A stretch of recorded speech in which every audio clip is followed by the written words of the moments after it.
picture, and they let each other have it. I hate the way that you act. I hate the way that you talk. I felt that you were incredibly fake. You went behind me, grabbed my tits. What am I supposed to do? Watch as the girls open their hearts. Somebody sent a message. If you're in Africa, we will burn you alive. What? I guess it was kind of an emotional breakthrough for me. Did your parents watch the show? I'm sorry. And then turn the tables on Miro and Santino. You made me feel like absolute shit. You look like All's drag race empty. Baby drag queens. That's right. Better. Beautiful was with us a short time, but she made us victorious, serving them top pocket. Our next Hollywood 1940. Miss Tammy Brown's back in town.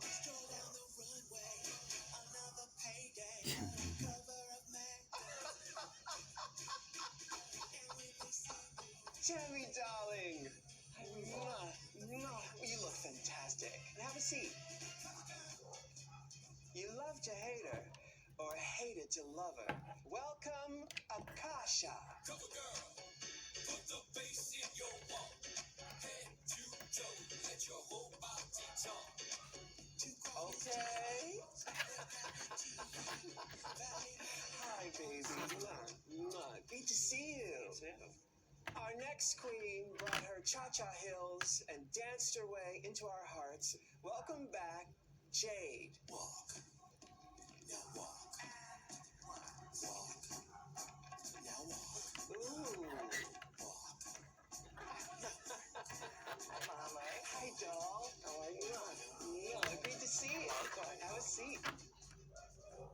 Well, all right. Oh, my goodness. First up, pork chop. Now, you were here for just one episode. Yes. Was it worth it? Oh, definitely. Although I left early, I still got the opportunity to be here, and this has been kind of a groundbreaking show. It'll be something that will live in history forever, and I'm glad to have been part of it. I go to Walmart, and everyone's like, "You're Victoria Parker." It's like pork chop Lohan. Exactly. That's the price of fame. Now, Victoria, I heard that some of the Southern queens felt that it was demeaning for you to get dunked by water. Tell me about that. A lot of the feedback I got from the drag community said, this was kind of degrading. You let people pour water on you. I'm like, well, what do you think models do? We were on a show to be America's Next Top Female Impersonator. If you want to do those types of things, you have to be able to do the job. And you saw the other challenges. How well do you think you would have done for the later challenges? If the sewing challenge would have been a little later, I might have stuck around a long time. But unfortunately, I'm no Bob Mackie. Yeah, well. Now, if you had the chance, would you do it all over again? I certainly would. If there's another season, you better watch out for me. I love it. Hey, Tammy. Hey there, RuPaul. All right, now you're quirky. I love it. People love it. Are you like this 24 hours a day? I'm a high concept character. In 7th grade, they say you're crazy. I said, okay, I like that. Crazy sticks to me. Like ribs. And now, who are your influences? My influences, first of all, started with Tina Turner. You like Tina Turner? Because I like her too. She has long legs and nice weeks. And I really like that. And I aspire for that high life condition. That's what got me moving in drag was Tina Turner. Actually, my favorite blog, Delisted, named you as Hot Slut of the Day. What did that feel like? Why could they use better words? I don't like being called a slut. Is there something wrong with being a slut? Well, I'm not a slut. I'm a lady. Of course you are, darling. You look under my skirt and it'll stick you in the eye, though.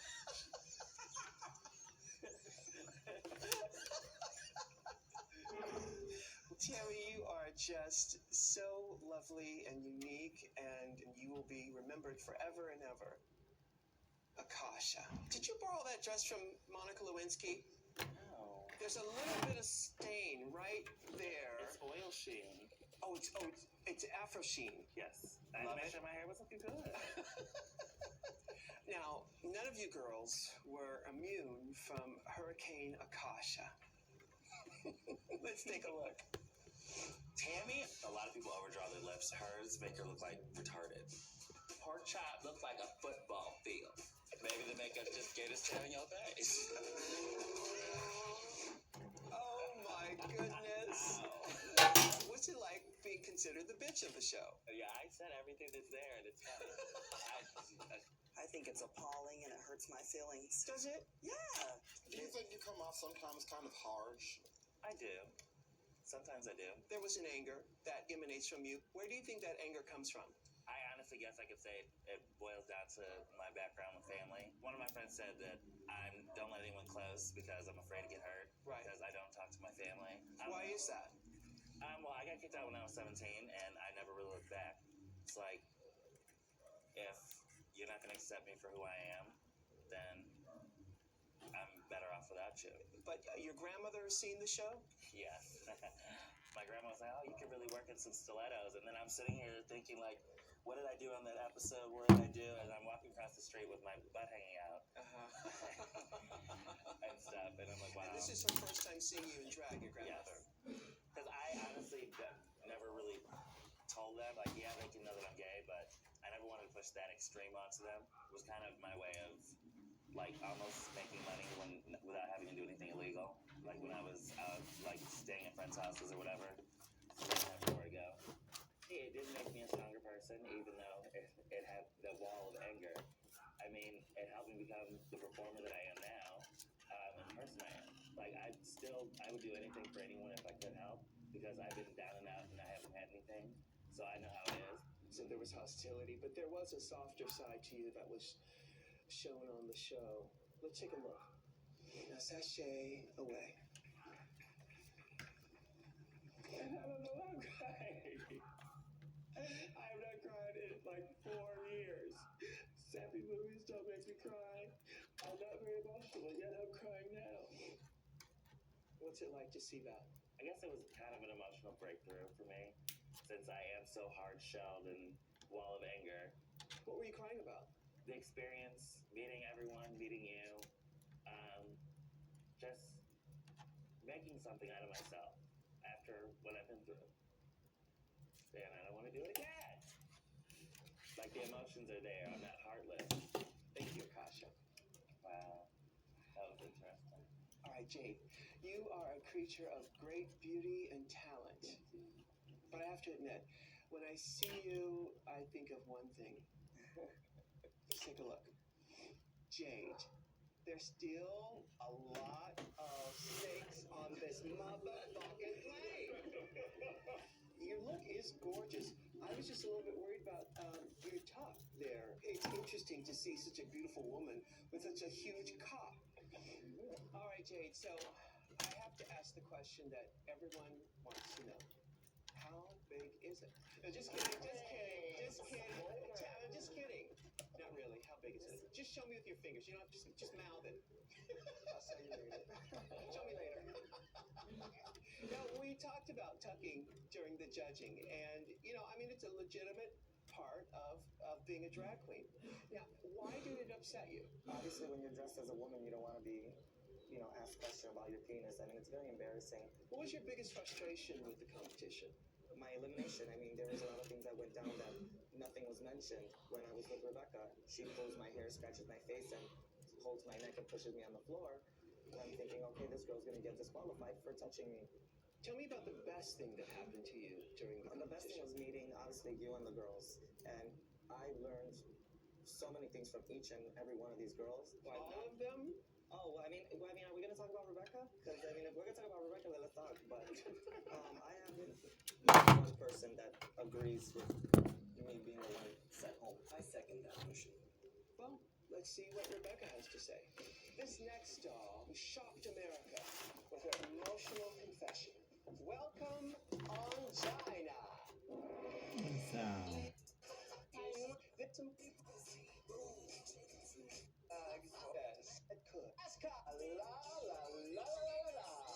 Wonderful. Now, the song that you on iTunes, but the song is called Lady Boy, and it was inspired by Miss Angina. Lady boy at best. Do you get tired of people saying that about you? When you guys critiqued me and said I was more of a boy in a dress, it kind of, helped me realize to elevate my drag persona a little. I started as gender fuck, so it's like, it elevated from androgynous to gender bends, and then now to like this whole whatever you might want to call an alligator on your head. Now, you were a controversial character on this show. How did it make you feel? It doesn't make me feel any different. I mean, some people are gonna love you and some people are gonna hate you. It's crazy because I started reading some of the blogs, and right after the first episode, I was like, oh my god, I can't read these. I didn't read it until the 4th episode. Uh-oh. And that was even more emotional. Angina, you're the winner of this challenge. I just wanted to say it. I've been always so afraid to say it. That I've been living with HIV for the last 2 years of my life, and there's been so much to it. I didn't want to say it on national TV because my parents doesn't know. Did your parents watch the show? They did, but I had visited my parents a couple of weeks back. Like, I didn't want them to have to watch it from the show. So I got home that weekend, and my mom, she's like, how are you? How's life? I was like, sit down. I had something to tell you. I've been HIV positive for, the last 3 years. And she started crying, and I started crying, and I'm just like, please don't cry, because I didn't want to see her sad. So I basically explained to her everything that has happened in my life since the beginning. Since it first happened, whatever I have been doing to stay healthy and to keep myself strong, and keep going. And when I said, celebrate life, and the way that I did my Viva Glam, I did it because I do celebrate my life. I can die tomorrow because I've done so much in my life, and I'm so proud of what I've done. So regardless what happened, I'm fine. I'm sorry. No, you don't have to be sorry.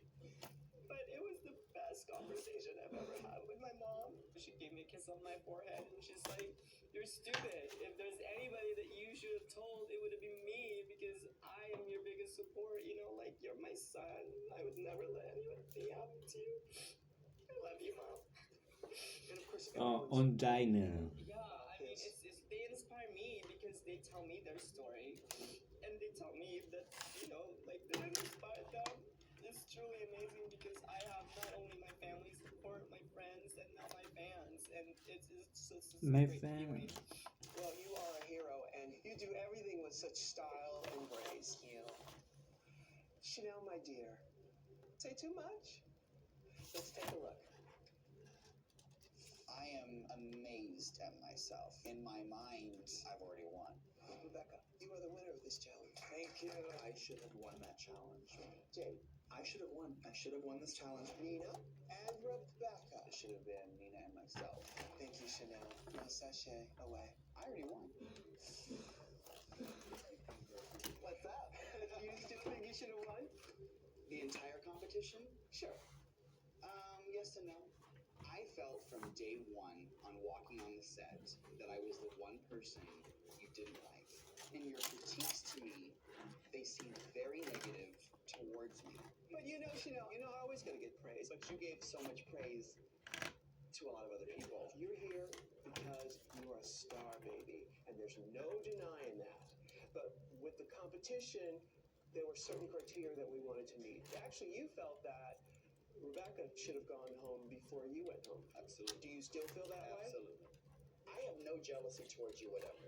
Ooh, I did not girl. choose to. I chose to go home. So I want you to know that, first and foremost, that you didn't win over me in that aspect. I wanted to go home. And how does that make you feel, Rebecca? I mean, everyone's entitled to their own opinion. I mean, it is what it is. It's a competition. I think everyone from the get-go, wanted to win.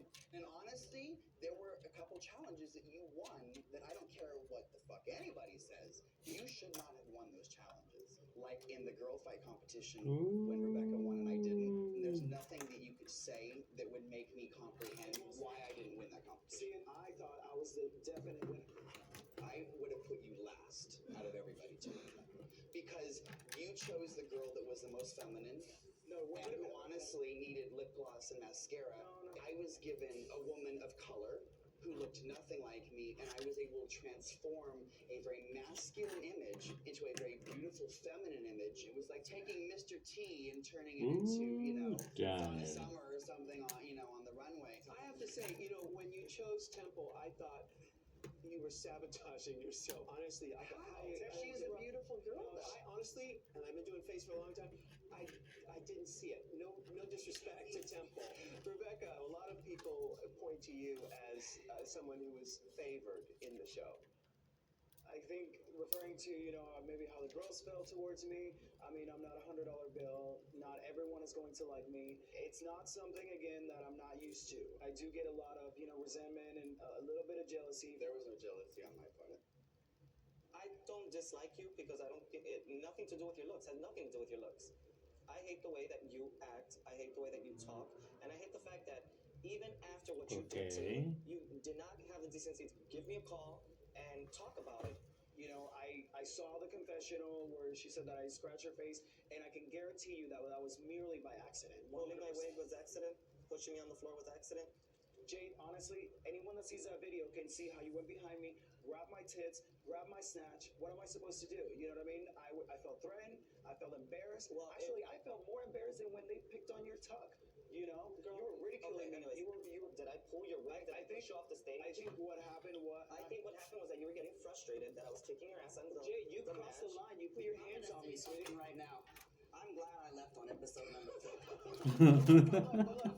Look. I think at this point, enough is enough. I don't want to be slandered. I am apologizing. I hope you accept my apology. And from this point, I think we should just move on and turn the negative into a positive. If you honestly are apologizing and you're being woman enough to, I can totally forgive and forget.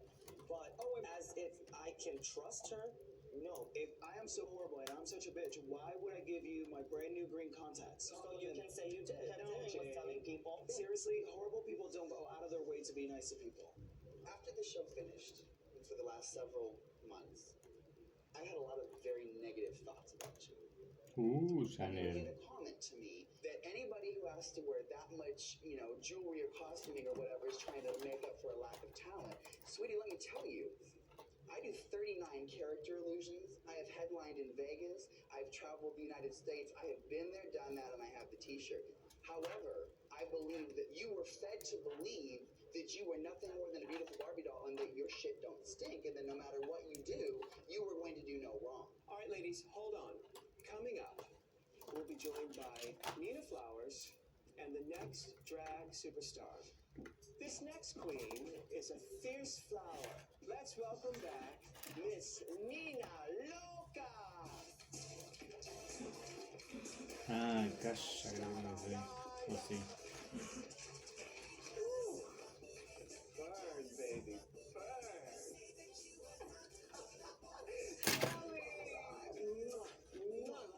love it. Welcome back. Hi, girl. Here she is, America's next drag superstar. Let's welcome back the champion of RuPaul's Drag Race, Bibi Zahara Benet.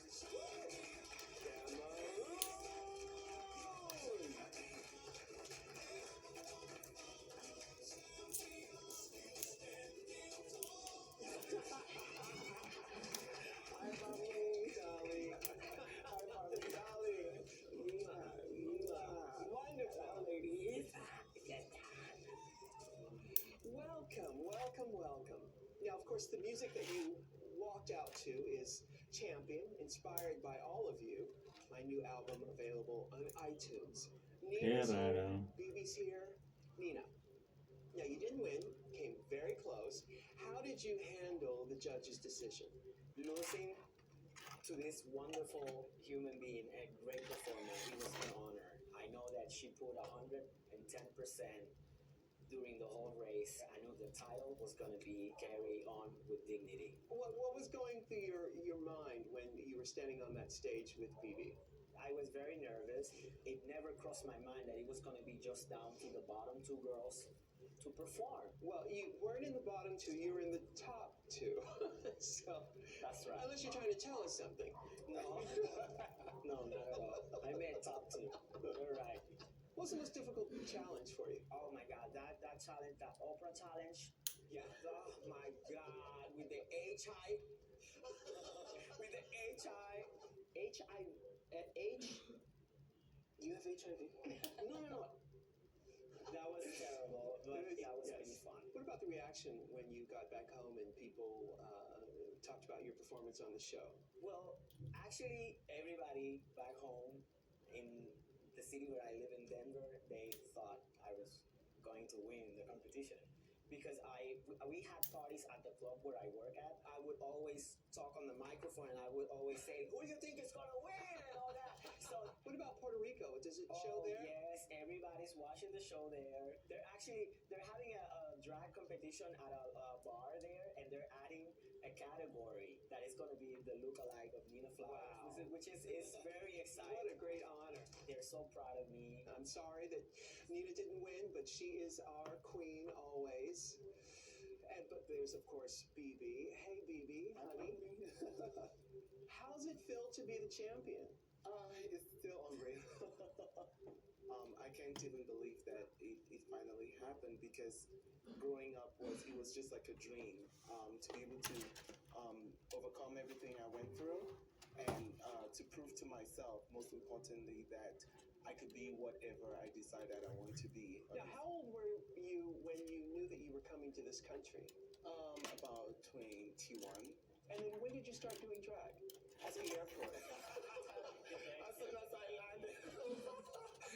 As soon as I landed, So I started, in the United States. Growing up, I've never seen a man do this for a living. In Africa. In Africa. And so now there's going to be a lot of controversy, what really makes a strong man. You've heard from people from Cameroon. What's been their reaction? And what's amazing is that like the women are very, very positive and encouraging, but the men at the same time are like, no, that's not what an African man is all about. Somebody sent a message that, if you're in Africa, we will burn you alive. What? Yeah. But an African woman went to my website and she sent me such a long email about how much I have empowered her because we create our images from inspiration from women. And that's something which is very bold and something which is very strong, and how that she can be able to stand and look at herself in the mirror and just say, yes, I am beautiful. And so that really makes me feel I'm doing something right, and most importantly, doing it for myself. Right on, right on. Was there a time when you thought you would be sashaying away? When I was in bottom two, all I could do was like just hope not to be the one to sashay away because obviously I wanted to win. She's lucky I left my knife in the dresser. Oh, did you? I don't have any place to put it. I love you. I mean, I couldn't put it under my wig. All right, Phoebe, well, let me ask you this. Okay, go ahead. What do you think about Rebecca making the top 3? I was surprised, but at the same time, I was not surprised. So if I can say half and half. Of all you girls, with a show of hands, who believes that Rebecca should not have been in the top 3? Show of hands. It's sort of, I can't count, but I think that was half. I was a little overwhelmed when Jay got eliminated. That was a challenge that I didn't agree with them. I thought that Jade had nailed it every single part of the challenge. I think that's why I was so upset. And I don't like to get like that. And like when I saw my confessional at the end, Rebecca is the fakest bitch I've ever met in my life. I didn't like what I saw. Good. And I'm glad that we're all here because so many things have been lifted off us. And Yeah, we've been able there's to closure, which is... and she was the missing link from all these girls. I have been so close to all of them, and it hurt that with her I couldn't, and I didn't even understand why. And now that that we're able to speak, and I thank you, and I apologize, and I mean it from the bottom of my heart. I'm really thankful for what you.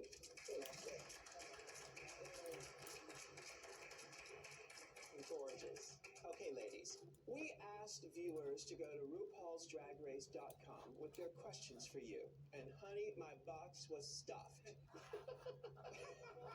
Okay, ladies, this is Jeff from Denver, Akasha. I think you're so pretty, but sometimes your drag comes off like a day shift hooker. Have you thought of upgrading your look? You guys just saw me in my pretty much $20 hand job dress that I made from scratch. But yeah, I have many looks. I do punk rock with mohawks and some crazy stuff, and glamour with dresses and rhinestones. All right, now this next question is for Rebecca. Constance in New York City. I thought your Viva Glam screen test was really powerful. How is your friend who is suffering from HIV doing? Well, it's really weird because me and my friend are very estranged from each other. It's sad because he doesn't really take care of himself, and he's really alienated himself from all his friends, and it's just kind of, it's hard. I mean, I just wanted him to know that I love him and that I I don't care. I want my friend back, and I'm 100% here for him. Okay, now this is from Kelly from New Hampshire for Chanel. When you were lip syncing for your life, it looked like you did a little jump right before your headpiece popped off. Was that intentional? What happened? In all honesty, yes. It was completely intentional. I had just been told that I had not showed any vulnerability, and I figured that the only way for me to show any level of vulnerability to perform a song like that in an outfit like that would be to just let it go. Just the reaction of it going in slow motion really worked well because I don't think Yeah, anybody okay, believed man. that I intentionally meant to do it. Well, the player got played because this is the first time I realized. And I would have never told you that. Well, it worked because it's quite a dramatic moment on the show. Victoria, there's an email from JJ. What advice do you have for your full-bodied queens like me just getting started? Hola. I've gotten hundreds of emails and comments on my Hola. MySpace from young impersonators and just people who are overweight in general who say that I've inspired them to get out of the house or do something they didn't think they could do. And for someone who wants to start female impersonation, if you're big, it's okay. Take advantage of what you have and hide what you need to. If you've got a beautiful No breast, man. wear something to show your breast. If you've got a beautiful face, show something that focuses on your face. Cover up what you need to and showcase what you have. Because when you do that, people are going to focus on the positive and not the negative. Yeah, well, that's true for not only drag queens, but for anybody who Anyone wants it. Okay, this is for Angina. Diane from Chicago. Angina, how did it feel coming from the biggest win to lip syncing for your life? Oh, I wanted to slap you into pieces. With my pop. No, you know what? It was a competition. I was lucky enough to have won Diva Glam. So it doesn't matter that I went home that day. I was really happy. Well, you may be the Jennifer Hudson of this competition. Well, maybe. I can't belch like she does, but hell, I'll sure try. All right, this is for Nina. This is Victor from Tallahassee, Florida. Nina, you are incredibly fierce. What made you take the androgynous route instead of the fish route? I like to play with the gender factor, and my biggest inspiration back in the 80s were Boy George, Pete Burns from Dead or Alive, Annie Lennox, and those artists, they have that same role. I think that's what has set me apart from having a different style of drag. Gorgeous. Okay, my name is Jeffrey, and I live in a closeted area of Gatlinburg, Tennessee. And it's not safe for people like me to be out there. What's it like in cities where people welcome you with open arms and celebrate your art? I'm a former Miss Knoxville, Tennessee. I won Miss Knoxville back in the early 90s.